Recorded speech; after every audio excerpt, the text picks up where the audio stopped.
నమస్కారం వార్తలకు స్వాగతం. ముందుగా ముఖ్యాంశాలు. వైఎస్ఆర్సీపీ ప్రధాన కార్యదర్శి Telugu academy chairperson N Lakshmi Parvathi press meet. Pawan Kalyan Chandrababu నాయుడుపై ఫైర్. మేడిగడ్డ ప్రాజెక్టుపై మాజీ మంత్రి హరీష్ రావు కీలక ప్రెస్ మీట్. మంత్రి ఉత్తమ్ కుమార్ రెడ్డిపై ఫైర్.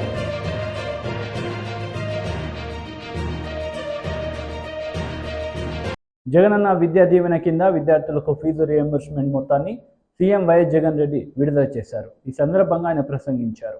3వ తరగతి నుంచే ఏకంగా టోఫుల్లో ఓరియంటేషన్తో శిక్షణ ఇచ్చే కార్యక్రమం కూడా జరుగుతూ ఉన్నది ఈ 57 నెలల కాలంలోనే. టోఫుల్లో కూడా ఓరియంటేషన్ శిక్షణ ఇస్తూ దాన్ని కూడా ఒక పీరియడ్గా పెడుతూ ఈరోజు పిల్లలకు శిక్షణ ఇస్తా ఉన్న అడుగులు పడతా ఉన్నవి కూడా ఈరోజు ఈ 57 నెలల కాలంలోనే. మొట్టమొదటిసారి గవర్నమెంట్ బడులలో చదువుతా ఉన్న పిల్లలకు బైలింగ్వల్ టెక్స్ట్ బుక్స్, అంటే ఒక పేజీ ఇంగ్లీషు మరో పేజీ తెలుగుతో ఏకంగా బైలింగ్వల్ టెక్స్ట్ బుక్స్ ఈరోజు మన పిల్లల చేతుల్లో కనిపిస్తా ఉన్నవి కూడా ఈ 57 నెలల కాలంలోనే. ధనికుల పిల్లలకు మాత్రమే అందుబాటులో ఉన్న బైజూస్ కంటెంట్ను గవర్నమెంట్ బడులలో ఈరోజు పేద పిల్లలు చదువుతా ఉన్న చదువులకు అనుసంధానం చేసింది కూడా ఈ 57 నెలలే. మన పేద పిల్లలు కేవలం అక్షరాలు రాసే లిటరసీ నుంచి డిజిటల్ యుగంలో డిజిటల్ యుగాన్ని శాసించే రీతిగా ఎదగాలని 8వ తరగతికి వచ్చిన వెంటనే ఆ పిల్లల చేతుల్లో ఏకంగా ట్యాబులు ఇచ్చిన ప్రభుత్వం కూడా, పెట్టిన ప్రభుత్వం కూడా ఈ 57 నెలల్లోనే జరిగింది. మొట్టమొదటిసారిగా నాడు నేడుతో పూర్తిగా స్కూళ్ళన్నీ కూడా రూపురేఖలు మారుస్తూ 6వ తరగతి నుంచి ప్రతి క్లాస్ రూమ్ను కూడా ఐఎఫ్పి ప్యానెల్స్తో ఆ ప్రతి క్లాస్ రూమ్లోనూ కూడా డిజిటల్ బోధనను తీసుకొస్తూ అడుగులు పడింది కూడా కేవలం ఈ 57 నెలల కాలంలోనే. ప్రతి పాపను ప్రతి బాబను వారు బడులకు వెళ్లే విధంగా ఆ తల్లులను ప్రోత్సహిస్తూ ఆ తల్లులకు అమ్మ ఒడి ఇచ్చి ప్రతి సంవత్సరం 15,000 రూపాయలు కేవలం పిల్లలను బడులకు పంపించండి అమ్మ చాలు, బడికి పంపించినందుకు ఉత్సాహకరంగా తల్లులకు 15,000 రూపాయల అమ్మ ఒడి కింద ఇస్తా ఉన్నది కూడా కేవలం ఈ 57 నెలల కాలంలోనే. నాడు నేడులో భాగంగా ఏకంగా 45,000 స్కూళ్లలో రూపురేఖలు మారుస్తూ 12 రకాల అంశాలను తీసుకొని ఆ 12 రకాల అంశాలను కూడా ప్రతి స్కూల్లోనూ కూడా మార్పులు తీసుకొస్తూ అడుగులు పడింది కూడా ఈ 57 నెలల కళ్ళలోనే. స్కూలుకు వెళ్లే పిల్లలకు పౌష్టికాహారం బాగుండాలని రోజుకొక మెనూతో గోరుముద్ద అందిస్తా ఉన్నది కూడా ఈ 57 నెలల్లోనే. ప్రతి మండలానికి కనీసం 2 జూనియర్ కాలేజీలన్నా ఉండాలని, అందులో ఒకటి ప్రత్యేకంగా ఆడపిల్లల కోసమే ఉండాలి అని ఈరోజు ప్రత్యేకంగా ఏర్పాట్లు చేస్తా ఉన్నది కూడా ఈ 57 నెలల కాలంలోనే. ఐక్యరాజ్య సమితిలో మన పేద పిల్లలు, మన ఆడపిల్లలు అనర్గళంగా ఇంగ్లీష్లో మాట్లాడిన ఘటం పేద వర్గాలు, పేద పిల్లల చరిత్రను మనందరి ప్రభుత్వం ఎంతగా మలుపులు తిప్పుతా ఉందో ప్రపంచానికి చాటి చెప్పింది. ఇదంతా కూడా మనమంతా మన కళ్ళతో కూడా చూసాం. ఇవాళ నేను చెప్పిన ప్రతి అడుగు కూడా, ప్రతి మాట కూడా ఈ 57 నెలల ముందు. మేడిగడ్డ ప్రాజెక్టుపై మాజీ మంత్రి హరీష్ రావు కీలక ప్రెస్ మీట్ నిర్వహించారు. ఈ సందర్భంగా ఆయన మాట్లాడారు. అమాయకంగా మాట్లాడుతుండా, తెలిసి మాట్లాడుతుండా, పాపం లేదంటే రేవంత్ రెడ్డి గారి సావాస దోషం ఉత్తమ్ కుమార్ రెడ్డికి అంటుకున్నదో నాకైతే డౌట్ వస్తున్నది. రేవంత్ రెడ్డి నోరు తెలిస్తే ఆయన మాట్లాడతాడు, కానీ ఉత్తమ్ కుమార్ రెడ్డి కూడా ఈ మధ్యలో అదే పని మోపోయింది. ఆయన ఏమంటుండే, అలాగే ఇవాళ హైదరాబాద్లో ప్రెస్ మీట్ పెట్టి తమ్మిడి హట్టి దగ్గర నీళ్లు లేవని బీఆర్ఎస్ పార్టీ దుష్ప్రచారం చేస్తుందట. ఇది సెంట్రల్ అసెంబ్లీలో కూడా అట్లే అబద్ధాలు ఆడిండు. దొరకబట్టి చెప్తే కనీసం తలకాయ కిందకేసుకున్నాడు. అసెంబ్లీలో ఇరిగేషన్ మీద వాళ్ళు విడుదల చేసినటువంటి బుక్లో అన్ని తప్పులే, శుద్ధ తప్పులు. అసెంబ్లీ సాక్షిగా అప్పటిదప్పుడు దొరకబట్టి మాట్లాడితే క్షమాపణ చెప్పమంటే నోరు తెరవలే. ఇవాళ కూడా మళ్ళీ అబద్ధం మాట్లాడిండు. నీళ్లు లేవు అని బీఆర్ఎస్ పార్టీ దుష్ప్రచారం చేస్తుంది అంటారు. ఇది సెంట్రల్ వాటర్ కమిషన్ మన రాష్ట్ర ప్రభుత్వానికి రాసిన లేఖ 4 మార్చ్ 2015, 4 మార్చి 2015 నాడు కేంద్ర జల సంఘం తమ్మిడిహట్టి దగ్గర నీళ్లు లేవు, ప్రత్యామ్నాయం చూసుకోండి అని కేంద్ర జల సంఘం మన రాష్ట్రానికి రాసిన లేఖ. నీకు బంప్తా ఉత్తమ్ కుమార్ రెడ్డి, ఇప్పటికైనా నువ్వు మరి రేవంత్ రెడ్డి లెక్క మారకు, నీ పరువు తీసుకోకు, ఒక మంత్రిగా బాధ్యతాయుతంగా మాట్లాడు. ఇవాళ ఇదేదో బీఆర్ఎస్ పార్టీ చేస్తున్న ప్రచారం కాదు, ఇది కేంద్ర ప్రభుత్వం సిడబ్ల్యూసి రాసిన లేఖ. ఇది ఈ రకంగా ఇలా స్పష్టంగా అక్కడ నీళ్లు లేవని చెప్పారు. ఒకవైపు వైల్డ్ లైఫ్, ఇంకొక వైపు నీళ్లు లేవు, ఇంకొక వైపు మహారాష్ట్ర ఒప్పుకోలేదు. మీరు 7 ఏళ్ళు సమయం వృధా చేసిన మీలాగా చేతగాని దద్దమ్మల్లాగా ఉద్యమంలో నుంచి వచ్చిన మేము కాలయాపన చేయదలుచుకోలేము. మేము మీలాగా తెలంగాణ ప్రజలను గోసపెట్టదలుచుకోలేదు. అందుకే కేసీఆర్ గారు కేంద్ర ప్రభుత్వ సంస్థ వ్యాప్కోస్కి ఇచ్చిండు. సంవత్సరంలోగా రిపోర్టు తెప్పించి 4 ఏళ్లలో కాళేశ్వరం పూర్తి చేసి దాని ఫలాలను తెలంగాణ జాతికి అందించిన నాయకుడు కేసీఆర్. మీరు 7 ఏళ్ల తట్టెడు మట్టిదవ్వని చరిత్ర మీదైతే 4 ఏళ్లలో కాళేశ్వరం పూర్తి చేసి తెలంగాణ ప్రజలకు నీళ్ళిచ్చిన నాయకుడు కేసీఆర్. దాన్ని మీరు ఇలా ముందుకు తీసుకుపోయే ప్రయత్నం చేయండి, నిజాయితీగా పనిచేసే ప్రయత్నం చేయాలని చెప్పి నేను ఇలా కేంద్ర ప్రభుత్వం, ఈ రాష్ట్ర ప్రభుత్వాన్ని నేను కోరుతా ఉన్నాను. టీడీపీ రాష్ట్ర అధికార ప్రతినిధి పిల్లి మాణిక్యరావు మీడియా సమావేశం నిర్వహించారు. ఈ సందర్భంగా వైసీపీ నాయకులపై మండిపడ్డారు. రెడ్డికి ఊపిరి ఆడకుండా చేస్తా ఉన్నాయి. జగన్మోహన్ రెడ్డి ఒక్కరోజు అధికారం కోల్పోతానేమో అనే భయం గుప్పెట్లో బతుకుతా ఉన్నటువంటి పరిస్థితి ఈరోజు కనపడతా ఉంది. నిన్న సభలో చంద్రబాబు నాయుడు గారు అనేకమైనటువంటి సమస్యలు, ఈ రాష్ట్ర ప్రజలు ఎదుర్కొంటున్నటువంటి సమస్యలను లేవనెత్తాడు. వీళ్ళు గనక నిజంగా ప్రభుత్వంలో ఉండవని భావిస్తే, జగన్మోహన్ రెడ్డి ముఖ్యమంత్రి అని భావిస్తే, నేను ఒక నేరస్తుడిని, నేర ముఠాకి సంబంధించినటువంటి ముఠా నాయకుడిని అని జగన్మోహన్ రెడ్డి అనుకోకుండా ఉండేట్టయితే వాటికి సమాధానం చెప్పాలి. వాటికి సమాధానం చెప్పకుండా వ్యక్తిగతంగా చంద్రబాబు నాయుడు గారి మీద, వ్యక్తిగతంగా పవన్ కళ్యాణ్ గారి మీద విమర్శలు చేయడానికి బయలుదేరుతా ఉన్నారు. ఆ పేరు నాని, ఇక్కడ ఉన్నటువంటి తోటలు తగలబెట్టిన కోటల నాయకుడు, వీళ్ళందరూ కూడా వరుసన ఇంతమంది దాదాపు 5 మంత్రులు, ఎంపీలు వరుసన వచ్చి ప్రెస్ మీట్లు పెడుతున్నారంటే మీకు నిన్నటి సభ మీ ఎన్నెముకల్లో ఏ విధంగా వణుకు పుట్టించిందో అర్థమవుతా ఉంది. ఇంతమంది ఒకవేళ మీరు అనుకున్నట్టు సభ కనుక ఫెయిల్ అయి ఉంటే ఇంతమంది వరుసనే వచ్చి ఎందుకు మాట్లాడతారు? మీ వణుకుని, మీ భయాన్ని ఎందుకు చూపిస్తా ఉన్నారు? జగన్మోహన్ రెడ్డి తత్తరపడుతనాన్ని, బిత్తరపడుతనాన్ని ఎందుకు మీ ప్రెస్ మీట్లో చూపిస్తా ఉన్నారని చెప్పేసి మేము అడుగుతా ఉన్నాం. నిన్న సభలో చంద్రబాబు నాయుడు గారు అనేకమైనటువంటి విషయాలు లేవనెత్తారు. దళితులకి సంబంధించినటువంటి అనేకమైనటువంటి పథకాలు మీరు రద్దు చేశారు, బీసీలకు సంబంధించినటువంటి పథకాలు రద్దు చేశారు. దాదాపు ఈ రాష్ట్రంలో బడుగు బలహీన వర్గాలు, దళితులు, గిరిజనులకు సంబంధించినటువంటి మహిళలకు సంబంధించినటువంటి 100ల సంఖ్యలో పథకాలు మీరు రద్దు చేశారు.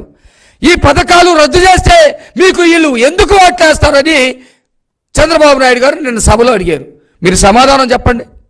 ఇప్పుడు ఒక బీసీ మంత్రులు వచ్చి మాట్లాడారు కదా, అట్లాగే దళిత ఎంపీ వచ్చి మాట్లాడారు కదా, వీటికి మీరు సమాధానం చెప్పాల్సింది.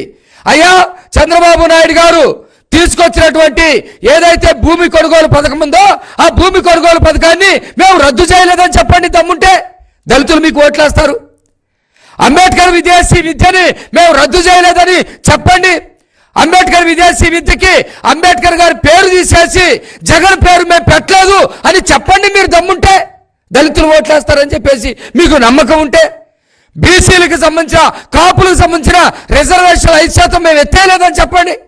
మీకు దమ్ముంటే మీరు అవి చెప్పకుండా పవన్ కళ్యాణ్ పెళ్లిళ్ళు, పవన్ కళ్యాణ్ ప్యాకేజీ, పవన్ కళ్యాణ్ అది మాట్లాడారు, ఇది మాట్లాడారని ఏలబడే మాటలు ఎందుకు మాట్లాడుతున్నారని చెప్పేసి నేను ఈ సందర్భంగా అడుగుతా ఉన్నా. మీరు అనేకమైనటువంటి విషయాలు ఏదో పిచ్చి కబుర్లు మాట్లాడుతూ ఉన్నారు. జగన్మోహన్ రెడ్డి కంట ఈ లోకంలో ప్రజలతోటి మనుషులతోటి సంబంధం లేదు. పైన ఉన్నటువంటి దేవుడు, మధ్యలో ఉన్నటువంటి ప్రేత దెయ్యాలు, ఈ కింద ఉన్నటువంటి వాళ్ళకి సంబంధించినటువంటి నేరముఠ సరిపోయిందంట ఎలక్షన్లో గెలవటానికి. ఏ దేవుడయ్యా పైన అంటే? నువ్వు ప్రజలకి నీ కుటుంబంలో చెప్పే యేసయ్య దేవుడా? లేకపోతే ఎలక్షన్ కోసం నువ్వు గంగలో మునిగి జంజ వేసుకున్నటువంటి ఆ దేవుడా? ఏ దేవుడు నీకున్నాడు? మధ్యలో దెయ్యాలు, ఏ దెయ్యాలు? ప్రేతాత్మలు నీకు అండగా ఉన్నాయి. రాజశేఖర్ రెడ్డి ప్రేతాత్మ తిరుగుతూ ఉన్నాడు, ఆయన అండగా ఉన్నాడా? లేకపోతే నీ ద్వారా హత్యకు గురైనటువంటి వివేకానంద రెడ్డి ప్రేతాత్మతో తిరుగుతూ ఉన్నాడు, వీళ్ళిద్దరా? లేకపోతే నువ్వు హత్యలు కింద భూమి మీద ఉన్నటువంటి నువ్వు హత్యలు చేయించినటువంటి ఎవరైతే హంతకులు ఉన్నారో వాళ్ళ ఎవరు కాపాడతారు? దేవుడు ప్రజలకు ఉండరా? భూములు లాక్కున్నటువంటి బాధితులకి దేవుడు అండగా ఉన్నాడా? సారా నిషేధం చేస్తానని ఆ సారా నిషేధం చేయకుండా కల్తీ మద్యాన్ని అమ్ముతా ఉన్నావు కదా, ఆ కల్తీ మద్యం తాగి లివర్లు, కిడ్నీలు పాడైపోయి అనేక రకాల కొత్త రోగాలకి బలైపోయి చచ్చిపోతూ ఉంటే ఆ తల్లులు ఆ బిడ్డల్ని పోషించలేక అల్లాడిపోతూ ఉన్నారు. వాళ్ళకి దేవుడు అండగా ఉండడా? ఉద్యోగాల్లాగా యువకులు మొత్తం టీ కొట్టుల దగ్గర, బరిగొట్లు కాసుకునే దగ్గర వాళ్ళ జీవితాలు గడిచిపోతూ ఉన్నాయి. ఆ దేవుడు వీళ్ళకి అండగా ఉండరా? ఈ రాష్ట్రంలో ప్రజల వనరులు, సహజ వనరులన్నీ కూడా దోచుకుంటూ ఉంటే అలో అని చెప్పేసి అలో రామచంద్రని ఏడుస్తూ ఉన్నారు. వాళ్ళకి మీకు చెప్పే మీరు అనేటువంటి దేవుడు అండగా ఉండడా అని చెప్పేసి నేను అడుగుతా ఉన్నా ఎంపీని. ఎంపీ ఇందాక ప్రెస్ మీట్ పెట్టాడు, విచిత్రంగా పైన దేవుడు ఉన్నాడట. ఆ దేవుడు ఎంపీకి అండ ఉన్నాడో లేడో చెప్పాలి. ఆ దేవుడు ఈ బాధితులకై అండగా ఉంటాడో లేదో చెప్పాలి.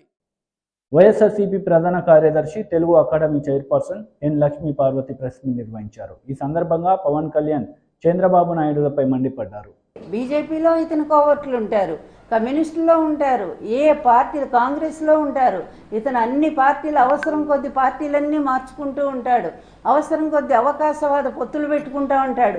ఇలాంటి నీచ నికృష్టుడి పంచన చేరి ఈరోజు నువ్వు ఇష్టం వచ్చినట్టుగా ఒక మంచి సామాజిక న్యాయంతో ఒక సామాజిక విప్లవాన్ని తీసుకొచ్చి అన్ని కులరహితమైనటువంటి ఒక గొప్ప సమాజాన్ని ఈరోజు ఒక గొప్ప సంస్కర్తలాగా అందిస్తున్నటువంటి జగన్మోహన్ రెడ్డి గారిని మాట్లాడటానికి కొంచెం మంచి మనస్సు ఉండాలి, మంచి ఆలోచన ఉండాలి, మంచి సంస్కారం కూడా ఉండాలి. కానీ అవేవి మీ ఇద్దరికి కూడా కనపట్లేదు. ఎంత ఒక రాజకీయ నాయకుడని నువ్వే చెప్పుకుంటా ఉన్నావు. 10 సంవత్సరాల పార్టీ నీది, ఇంతవరకు కనీసం వార్డు కమిటీలు కూడా వేసుకోలేను దిక్కుమాలిన పార్టీని నడుపుతూ ఉన్నావు. నువ్వు ఎందుకు వేయట్లేదో అందరికీ తెలుసు. చంద్రబాబు ఏం ఆదేశం ఇస్తే అది అట్లాగే దాన్ని నడిపిస్తూ ఉంటావు. నీ పార్టీ అతని కోసమే పెట్టావు. ఇందాక చెప్పాం కదా, మేము ఒక అవుట్ సోర్సింగ్ ఏజెన్సీ లాగా. అతను నిలబడమంటే నిలబడతావు, తీసేయమంటే తీసేస్తావు, లేదా అసలు ఇంట్లో కూర్చోంటే కూర్చుంటావు. అట్లాంటి నువ్వు కూడా వచ్చి జగన్మోహన్ రెడ్డి గారి గురించి విమర్శించడానికి కొంచెమైనా నైతికత ఉండాలి కదా. నీకు అసలు ఆ హక్కు ఉందా? లేకుండా నీ ఇష్టం వచ్చినట్టు మీరు మాట్లాడుతూ ఉన్నారే.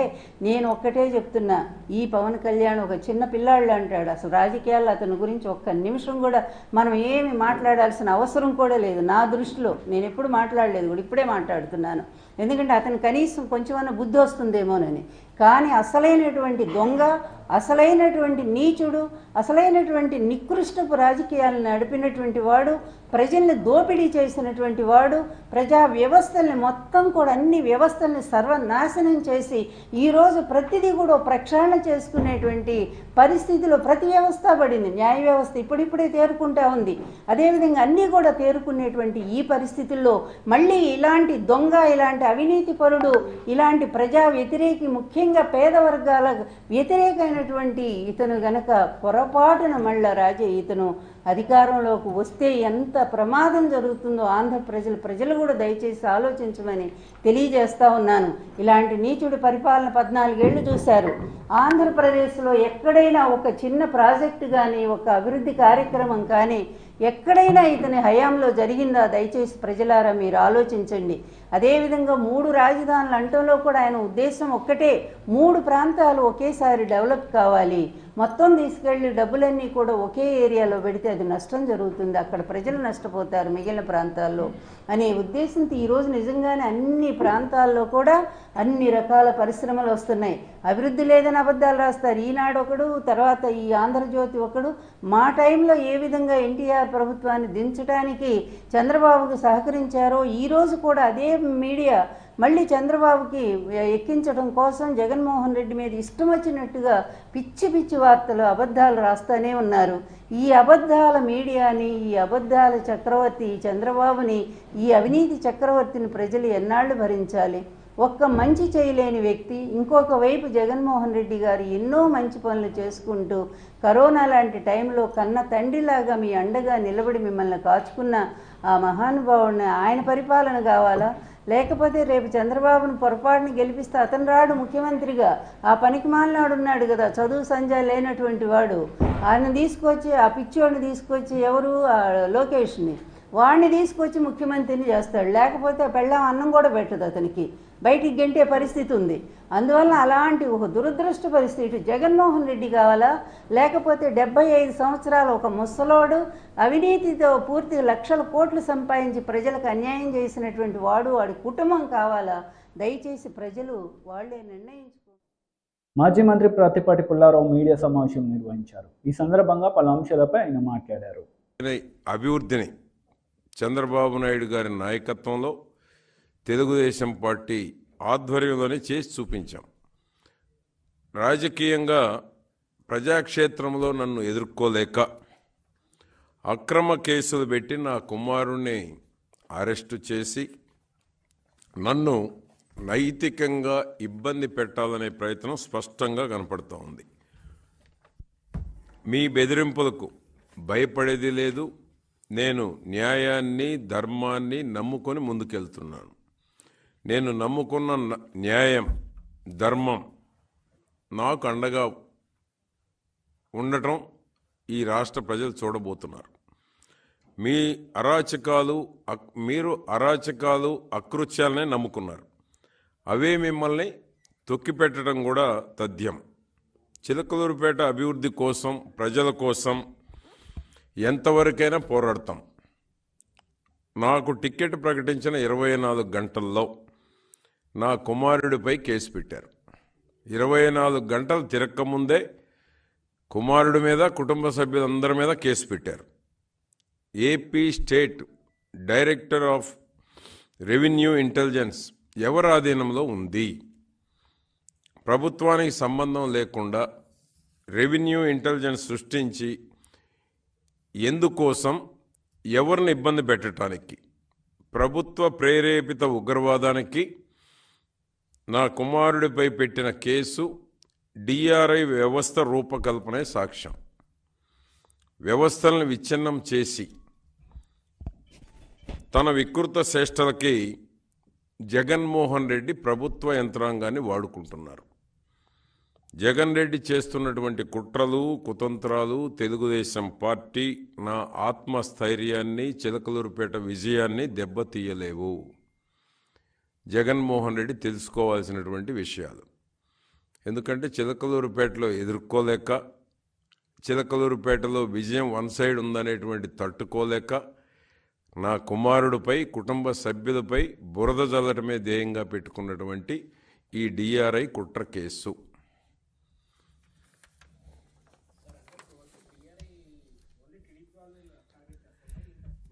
డిఆర్ఐ వ్యవస్థని ఏర్పాటు చేసుకున్న జగన్మోహన్ రెడ్డి గారు ప్రతిపక్ష పార్టీ నాయకుల్లో ఎవరైతే సమర్థత ఉన్నారో, ఎవరినైతే దెబ్బతీయాలి, ఎవరి మీద కుట్ర చేయాలి, ఎవరి మీద బురద చల్లాలి, ఎవరి మీద అక్రమ కేసులు పెట్టాలి, దానికోసం రూపకల్పనే ఈ డిఆర్ఐ, ఏపీ స్టేట్ డిఆర్ఐ. కేవలం దానికోసమే ఏర్పాటు చేసుకున్నాడు జగన్మోహన్ రెడ్డి గారు. డిఆర్ఐ వ్యవస్థ ఏర్పాటు చేసినటువంటి దగ్గర నుంచి ఈ రోజు వరకు కూడా తెలుగుదేశం పార్టీ నేతలే లక్ష్యంగా డిఆర్ఐ పనిచేస్తూ ఉంది. నోటీసులు ఇవ్వలేదు. కేసు నాకు సీటు ప్రకటించిన 24 గంటల్లో కేసు రిజిస్టర్ చేశారు. రిజిస్టర్ అయినటువంటి కేసు ఆన్లైన్లో పెట్టలేదు. మాకెక్కడ నోటీసు ఇవ్వలేదు. ఇది జరిగినటువంటి వాస్తవం.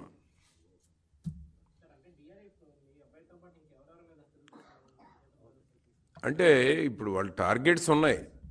ఎన్నికల సమయం, డైవర్ట్ చేయాలి. తాడేపల్లిగూడెం సభ బ్రహ్మాండంగా సక్సెస్ అయింది.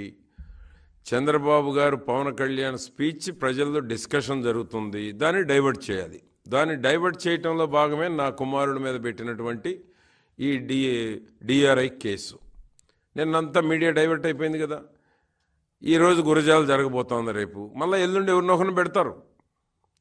ఒక సభ జరగటం, తెల్లారి డైవర్షన్కి ఈ డిఆర్ఐ ఒకరిని బలి చేయటం. ఆ విధంగా ఈరోజు డిఆర్ఐ ప్రతిపక్షంలో ఉన్న తెలుగుదేశం పార్టీ నాయకుల టార్గెటే ఎజెండాగా డిఆర్ఐ పనిచేస్తూ ఉంది. ఇంకా ఉంటారు, మీరే చూడబోతారు. ఇప్పుడు జరిగినవి చూశారు కొన్ని. ఎవరెవరు జరుగుతాయనేటువంటిది కాలమే నిర్ణయిస్తూ ఉంది. వాళ్ళు టార్గెట్గా పెట్టుకున్నారు కొంతమందిని. తెలుగుదేశం పార్టీలో బలమైనటువంటి వాళ్ళని ఎట్లా దెబ్బతీయాలి, ఎట్లా బురద చల్లాలి, ఎట్లా క్రెడిబిలిటీ దెబ్బతీయాలి అనేటువంటి ఆలోచన తప్ప దానివల్ల వాళ్ళకే నష్టం జరుగుతుంది అనేటువంటిది వాళ్ళకి ఇంకా రియలైజేషన్ రాలేదు. వాళ్ళు ఎంతసేపటికి ఎదుటివాడిని దెబ్బ కొట్టామని సంతోషిస్తున్నారు తప్ప, ఎదుటివాడి మీద కేసులు పెట్టామని సంతోషిస్తున్నారు తప్ప, ఎదుటివాడి మీద నాలాగా కేసులు పెట్టాలనే ఆతృత తప్ప దీనివల్ల ఎవరి గోతిలో వాళ్ళు పడబోతున్నాం అనేటువంటిది తెలుసుకోవట్లా ఈ రోజుకి కూడా. వాళ్ళు తన చెల్లె మాట్లాడింది అన్న గురించి. తన చెల్లికే అన్న మీద నమ్మకం లేకపోతే ఇంకా రాష్ట్ర ప్రజలకు ఏముంటుందని నేను అడుగుతా ఉన్నాను.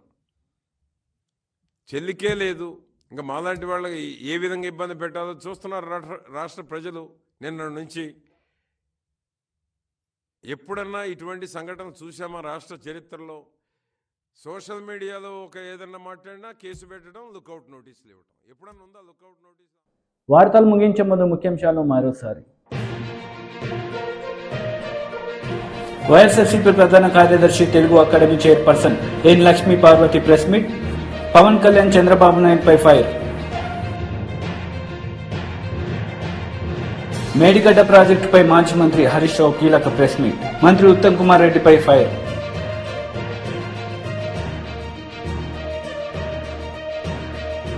ఈ వార్తలు ఇంతటితో సమాప్తం. తిరిగి ప్రసారమయ్యే వార్తలు మళ్ళీ కలుద్దాం. అంతవరకు సెలవు, నమస్తే.